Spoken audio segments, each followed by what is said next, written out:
Hey everybody, and welcome back to the top ArmA mods of the month, in this case, April of 2020. With everybody sitting at home, it has given mod creators, mission makers, and mappers a lot of time to create and share their masterpieces with everyone. In this episode, we have once again a varied list of different modifications for ArmA 3 that cater to any type of player. Before we begin with the mods, I would like to remind you to also please take a look at some of my other YouTube channels you can find in the description down below. I have a Star Wars Battlefront focused channel, a gaming review channel, and also several Let's Play channels. Please check out some of those, and if you like what you see, then please support me by subscribing to those channels. It helps me out a lot. Now without further ado, let's get to the modifications. For the first item on the list, we have an absolute gorgeous highlight and one that is very deserving of the term masterpiece in my opinion. The Installation 4 map is a Halo-inspired map that actually takes place on one of the Halo rings. Most of the Operation Trebuchet maps are set before the discovery of the rings, and there were some who yearned for that unique look of grand vistas accompanied by an awesome skybox that showed the world to spiral into the distance. With this map, that wish has become a reality. The map oozes with atmosphere, and just seeing the scale of it and the open plains and canyons makes me want to get into a warthog and start exploring the place. More than anything do I think this pays homage to the first Halo game and brings me flashbacks of the second level where you actually descend onto the Halo itself and get to explore its open areas for the first time. This map is no different, and it feels vibrant, detailed, and really epic. The look with its canyons but also Badlands area makes for an aesthetic look that has not been replicated yet in any other map. Not even the sci-fi maps that are available come close to how much this feels like a proper Halo map. This is a godsend for mission creators, as I can only imagine what cool creations they can come up with by placing several facilities, camps, and more across this vast landscape and having you travel from location to location in your trusty hog. It's a map not to be missed and can be played and explored without any other mods enabled, so it's also perfect for making scenarios not necessarily in the Halo universe. An absolute must download. Next up, we have a custom campaign created for ArmA 3, and this is the Call of Duty 2 African campaign modification. I don't know why, but I always love seeing content from old games, whether it's a single or few levels or an entire campaign, be remade in the ArmA engine. Especially if the game in question that is remade is really old, it's a blast to see what it looks like now and can be somewhat considered a remake of some sorts. Games that have gotten this treatment with ArmA 3 include Return to Castle Wolfenstein, which I talked about in an earlier Mods of the Month video, but also Viet Cong and of course the first Operation Flashpoint. Call of Duty 2 now has gotten that treatment as well, with its British campaign in a series of awesome missions that feel very close to the original Call of Duty feeling.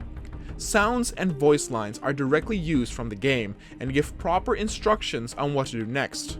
What's more is that in Call of Duty, you of course never fight alone, and here you are constantly accompanied by friendly teammates who do a very good job of navigating the terrain, even entering buildings and ascending ladders, something that, and trust me on this, is very, very difficult to achieve with the ArmA 3 AI. Call of Duty 2, of course, is also all about grand scale, and it does a good job of replicating this too, though it's not as spectacular looking as the original it's based on. The fact that Phases of War has been updated so much and now also supports desert units and maps makes it to where this campaign feels natural and the objectives are fun and varied. From destroying supply depots to surviving waves of enemy attackers or marking incoming enemy tanks for artillery to take them out, everything works quite well and is a blast to experience in the ArmA 3 engine. These creators have also recreated the Call of Duty 4 campaign in ArmA 3 last year, but I've not had a chance to check that out yet, but it's very promising on what they delivered. I would love to see this team make more reimaginings of existing campaigns like Brothers in Arms, Call of Duty World at War, or Modern Warfare 2. Then for the next map, we stick to the World War II theme as a new standalone edition map has been added to the Faces of War repertoire. With Gold Beach, another one of the Normandy landing points can be accessed and played with for us scenario makers. It's always fun for me to see more beaches because it's often Omaha and Pointe du Hoc that gets the most attention because the conflict was the heaviest there. Though there was some resistance at the other beaches, the death toll wasn't nearly as high as the earlier mentioned Omaha. The map itself isn't too big, but does also offer some varied scenery for scenarios other than just the beach landing. There can be battles in several towns, and also larger farms can make for some interesting scenarios. I do have to say that the already included Omaha beach map in Phases of War is better suited for this, with larger towns and more detailed locations, but it does the job. Most of us, and rightly so, will stick to the Beaches of Gold with its multiple entry points, and it's a great map that can be incorporated into a Normandy campaign that shows the war from different perspectives. The next mod on the list is the Real Heroes Ragdoll Mod. The name of the mod is quite self-explanatory, but this adjusts the ragdolls of the characters once they are shot. I remember being excited when they announced that ArmA 3 would finally have ragdoll physics with its characters, meaning that they would not all lay down on the floor in the same way, and you could actually see enemies falling down stairs or rooftops once you shot them. But the ragdoll physics of ArmA 3 are very weird, in the sense that their bodies sometimes crumble up in the weirdest of contortions, especially their legs. With this mod, the animations look way more natural and is, in my opinion, almost a must for any mission that you play.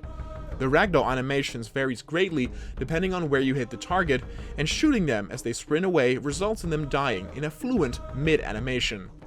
It's not 100% ideal, since I have still seen legs clip through each other or fold into two, but it's leagues better than the vanilla physics, and something that feels natural and an actual addition to enhance the overall experience. Then next up, we have another mission, and this time it's a mission called Epidemic, created by Paramedic. I've talked about many missions that Paramedic has made, and what always amazes me is just how this brilliant man keeps on improving and improving his missions, whether it's in the terms of presentation, fun gameplay, or varied settings.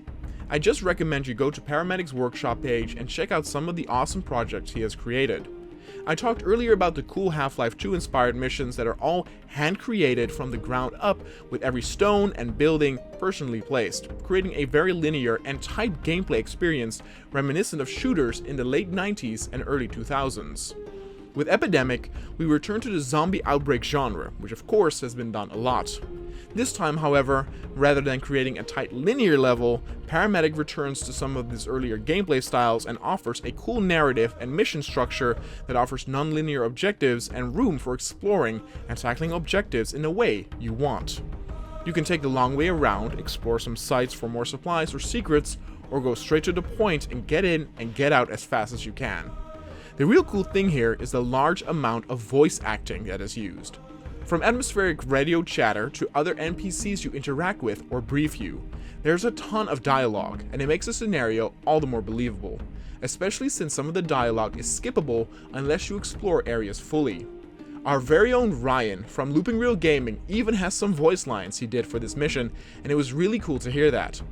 Now, voice quality can still differ quite a bit, but I would love to see Paramedic implement this more throughout the tightly scripted missions, as well as you come across quirky and interesting characters during your adventures. For those who miss the days of the Zombie Escape or Ravaged simulator maps, this one is definitely worth checking out. Then next on the list, we have the Enemy Tagging System, which is a bit of a misleading title because you can also tag friendlies, but anyway, this mod basically lets you tag enemies by aiming at them, and an icon will become visible above their head for 60 seconds. You can also adjust its length and those who see the tag, including for example other players you do co-op with.